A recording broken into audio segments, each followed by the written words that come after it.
brought to you by Silver Pumps. Top quality और consistent performance के लिए सिर्फ सिल्वर पंप, नाम याद रखना। पर थी क्या बोलते भेलपुरी खा रही थी, मेरा पति साइड में था, एक इंसान आया उसने उसको गोली मार दी। ये वीडियो काफी है पहलगाम के उस दहला देने वाले मंजर के खौफ को बयां करने के लिए कि कैसे आतंकियों ने पहलगाम में तांडव मचाया, जिसकी चीखें पूरे देश में गूंज गईं। यूपी में भी सबकी सांसें थम गईं। पहलगाम में हुए इस आतंकी हमले के बाद तमाम सियासी बयान आने शुरू हुए। सपा सुप्रीमो अखिलेश यादव ने भी बड़ा बयान दिया। अखिलेश यादव ने जो बयान दिया उसकी चर्चा सियासी गलियारे में तेज है क्योंकि कश्मीर में सरकार है नेशनल कॉन्फ्रेंस की, इंडिया गठबंधन की, जिसमें शामिल है समाजवादी पार्टी भी। खुद अखिलेश यादव गए थे उमर अब्दुल्ला के शपथ ग्रहण में, जिसकी तस्वीरें भी अखिलेश यादव ने शेयर की थी। और अब कुछ महीने बाद फिर से अखिलेश यादव ने पहलगाम हमले का वीडियो शेयर किया और बड़ा बयान दिया। अखिलेश यादव ने क्या कहा वो हम आपको बताएंगे, लेकिन उसके पहले जान लीजिए कि पूरी दुनिया को हिला कर रख देने वाले इस हमले के बाद आतंकियों के खिलाफ बड़ा ऑपरेशन शुरू हो चुका है। एनआईए की टीम पहुंच रही है, फॉरेंसिक की टीम पहुंच भी चुकी है। Army, CRPF, SOG, Jammu police ने पूरे इलाके को घेर रखा है। हेलीकॉप्टर और ड्रोन का इस्तेमाल कर आतंकियों की तलाश की जा रही है। वहीं पहलगाम आतंकी हमले में मारे गए लोगों के शवों को पहलगाम हॉस्पिटल से श्रीनगर भेजा गया है, जिसमें कानपुर के शुभम द्विवेदी भी बताए जा रहे हैं, जिनकी फरवरी में ही शादी हुई थी, जिससे कानपुर से लेकर लखनऊ तक कोहराम है। वहीं अखिलेश यादव ने इस वीडियो को पोस्ट कर जो कहा जरा वो देखिए। जम्मू कश्मीर के पहलगाम में आतंकी हमले की भयावह तस्वीरें दिल दहला देने वाली हैं। यह हमला हर दृष्टिकोण से निंदनीय है। घायलों के अतिशीघ्र उपचार के लिए देश की सबसे अच्छी चिकित्सा सेवाएं और सुविधाएं तत्काल सुनिश्चित की जाएं। सबके स्वास्थ्य लाभ और जीवन के लिए हृदय से कामना। इसके बाद अखिलेश यादव एक और पोस्ट करते हैं। भाजपा ने जम्मू कश्मीर के बेहद दर्दनाक हादसे पर बचकाना विज्ञापन छापकर साबित कर दिया है कि भाजपाइयों की संवेदना उनके प्रति शून्य है, जिन्होंने अपना जीवन खोया है, जिनके परिजनों पर दुखों का पहाड़ टूट पड़ा है। भाजपा अब ये विज्ञापन हटवा भी देगी तो भी उसका ये पाप उसके कट्टर समर्थक तक माफ नहीं करेंगे। भाजपा हमेशा आपदा में अपनी सत्ता और सियासत के लिए अवसर ढूंढती है। भाजपा अपनी सत्ता के सिवा किसी की सगी नहीं है। घोर निंदनीय। जब जम्मू कश्मीर में भाजपा सरकार ने सब कुछ अपने मन मुताबिक किया है तो वो इतने अधिक लोगों की असामयिक मौत के लिए अपनी जिम्मेदारी से पल्ला नहीं झाड़ सकती।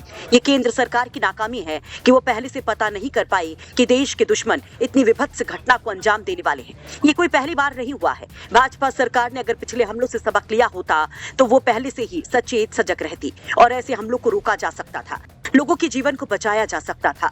संवेदनहीन भाजपाइयों से आग्रह है कि जिन परिवारों ने अपनों को खोया है उनका दुख दर्द समझकर कम से कम देश की सुरक्षा को तो जुमला न बनाएं। यह असीम दुख की घड़ी है। इसको भाजपाई दिखावटी बैठकों से और झूठी संवेदनाओं से झुठलाने का कुकृत न करें। भाजपाई और उनके संगी साथियों के खिलाफ देश भर के करोड़ों लोगों के मन में उठ रहा गहरे दुख, रोष और क्रोध से भरा यह आक्रोशित सवाल गलत नहीं है कि अगर भाजपाई और उनके संगी साथी देश भर के पर्यटकों को जम्मू कश्मीर के भ्रमण पर जाने के लिए प्रेरित कर रहे हैं तो उनकी सुरक्षा के पर्याप्त प्रबंध पहले से क्यों नहीं किए गए। जहां हमला हुआ वो स्थान कोई निर्जन स्थान नहीं था, बल्कि एक चर्चित पर्यटन स्थल था। तभी तो वहां देश के कई प्रदेशों के पर्यटक उपस्थित थे। इतने प्रसिद्ध स्थान पर सुरक्षा के लिए बैठकें पहले करनी थी, लोगों की जीवन गंवाने के बाद नहीं। ये भाजपा सरकार की रणनीतिक चूक भी है, लेकिन उससे इन भाजपाइयों को क्या फर्क पड़ता है जो स्वयं तो सुरक्षा के कई घेरों में चलते हैं लेकिन देशवासियों को मौत के मुंह में धकेल देते हैं। अगर भाजपा सरकार ये बहाना करती है कि हमारे पास सुरक्षा बलों की कमी है तो इसके लिए भी भाजपा सरकार ही जिम्मेदार है। सुरक्षा बलों की संख्या घटाकर दोयम दर्जे के सुरक्षा उपकरणों, अस्त्र शस्त्र व युद्ध वाहनों को खरीदकर तथा अग्निवीर जैसी योजनाएं लाकर भाजपा देश की सुरक्षा से जो समझौता कर रही है वो क्षम्य नहीं है।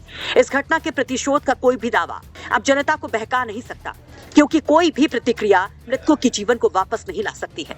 जिसने परिवार में जो खो दिया सो खो दिया। सच तो ये है कि ना तो देश की आजादी में भाजपाई और उनके संगी साथियों ने कोई योगदान दिया, ना वो देश की आजादी को बचाने में कोई योगदान दे रहे हैं। लाख माफी मांगने पर भी भाजपाइयों और उनके संगी साथियों को ना तो हमारे भारत देश का इतिहास माफ करेगा ना भविष्य।